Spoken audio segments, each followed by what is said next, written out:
U.S. President Joe Biden has won Republican support for a massive infrastructure spending package. It's aimed at repairing crumbling roads, bridges, and airports in the world's largest economy. The administration's proposed spending around $1 trillion over the next 8 years. A bipartisan group of 21 senators has agreed to support the bill. 10 of them are Republicans, and together with the chamber's 50 Democrats, the measure should have the 60 votes it needs to pass. The current proposal is a result of weeks of talks. The White House had originally asked for more than $2 trillion, but trimmed the total to win over the support of the opposition. We had a really good meeting, and to answer your direct question, we have a deal. And I think it's really important. We've all agreed that none of us got all that we wanted. I clearly didn't get all I wanted. They gave more than I think maybe they were inclined to give in the first place. But this reminds me of the days we used to get an awful lot done up in the United States Congress. We actually worked with one. We had bipartisan deals. For more on this, let's bring in Dan Raviv in Washington, D.C. He's a columnist for Newsday. Welcome to the show. Now, first of all, tell us, what is the state of the U.S. public infrastructure, the highways, the roads, the bridges? How important is this spending plan? You know, Mobin, for about 20 years, we've been writing in the newspapers, we've been saying on TV and radio that the infrastructure of the United States is deeply troubled. Some of the largest organizations of engineers in this country have said that the highways, bridges, airports, even the sewage systems really need repair, but there could be no agreement from a deeply divided United States government about how to pay for it. So instead, local governments, cities, counties, sometimes states would come up with some money to do some repairs, but there have been bridge collapses. As you've probably heard, a block of flats in Surfside, Florida, just outside Miami, collapsed today. It's just showing that when it comes to repairing things, the U.S. is way behind. This government money may actually help, Mobin.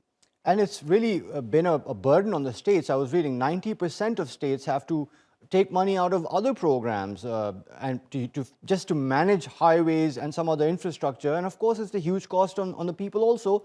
But coming to the point that you made about finding an agreement on how to pay for it, how does President Biden plan to pay for this spending?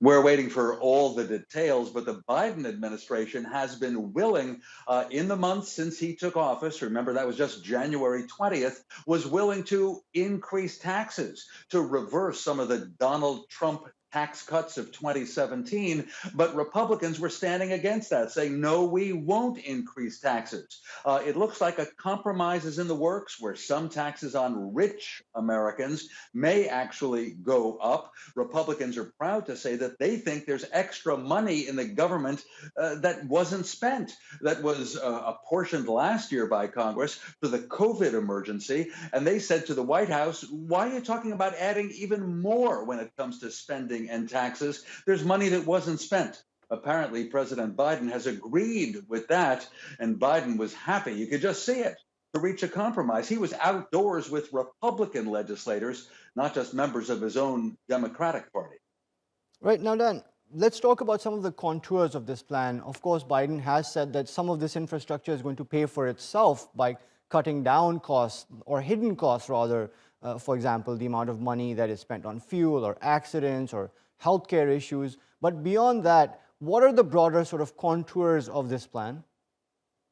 I'd say that the broadest picture is this: more spending to catch up on projects that were delayed for many years. And again, the Biden administration is not ashamed of more spending. They think the American people will enjoy that and appreciate it. Just imagine there are construction workers all over your city and town, and the sign says it was paid for by the federal national government. Obviously, President Joe Biden will take credit for that.